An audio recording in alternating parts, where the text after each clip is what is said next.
मल्लिका अपनी नई कहानी पूरी करती है। उस कहानी का नाम होता है पामाल। एक ऐसी दास्तान जो टूटे रिश्तों, अधूरी मोहब्बत और औरत की जद्दोजहद को बयान करती है। जब वो ये कहानी ड्रामा इंडस्ट्री के मैनेजर को सुनाती है तो वो दंग रह जाता है।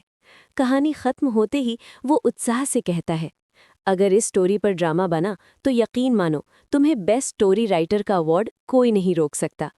ये सुनकर मल्लिका का चेहरा खुशी से चमक उठता है। वो दिल में ढेरों सपने सजाए घर लौटती है। लेकिन जैसे ही वो घर पहुंचती है, उसकी खुशियां एक ही पल में बिखर जाती है। वो सीधा अपनी अम्मी गीती के कमरे में जाती है और देखती है कि गीती बिस्तर पर बेहोशी की हालत में पड़ी है। मल्लिका के हाथ कांपने लगते हैं। वो घबराकर तुरंत अनस को कॉल करती है।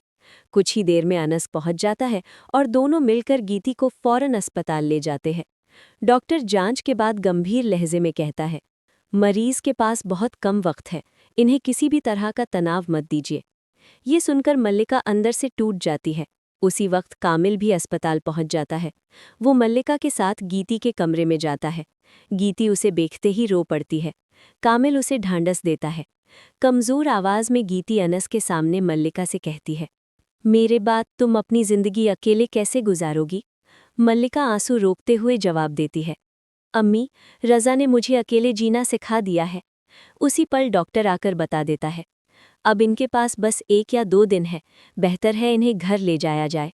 जब मल्लिका एम्बुलेंस बुलाने बाहर जाती है, पीछे से गीती कामिल से टूटती हुई आवाज़ में कहती है, मेरे जाने के बाद मल्लिका की शादी अनस से करवा देना, उसे अकेला मत छोड़ना।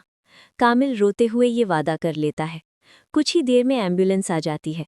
अनस गीती को संभालकर उसमें बिठाता है और सब लोग उसे घर ले आते हैं। उसी दौरान मल्लिका के फ़ोन पर इंडस्ट्री मैनेजर का कॉल आता है। मुबारक हो, तुम्हारी स्टोरी पामाल वायरल हो चुकी है, तुम्हें अवार्ड मिलने वाला है। मल्लिका खुशी से भरकर अनस से कहती है, मुझे अवार्ड शो पहुंचा दो। वो अवार्ड फंक्शन में पहुंचती है, जहां देश के नामी राइटर्स मौजूद होते हैं। थोड़ी देर बाद इंडस्ट्री का ओनर स्टेज पर आता है। कई नाम लेने के बाद वो ऐलान करता है, इस साल का नंबर 1 स्टोरी राइटर अवार्ड मल्लिका को दिया जाता है, साथ ही 20 लाख रुपए की इनामी रकम। पूरा हॉल तालियों से गूंज उठता है। मल्लिका कांपते कदमों से स्टेज पर जाती है, अवार्ड थाम कर कहती है, आज मेरा बचपन का सपना पूरा हो गया है। लेकिन उसी पल उसकी खुशियों पर फिर से गम की परछाई पड़ जाती है। अनस का फोन आता है, मल्लिका, तुम्हारी अम्मी की हालत बहुत नाजुक है। ये सुनते ही मल्लिका अवार्ड शो छोड़कर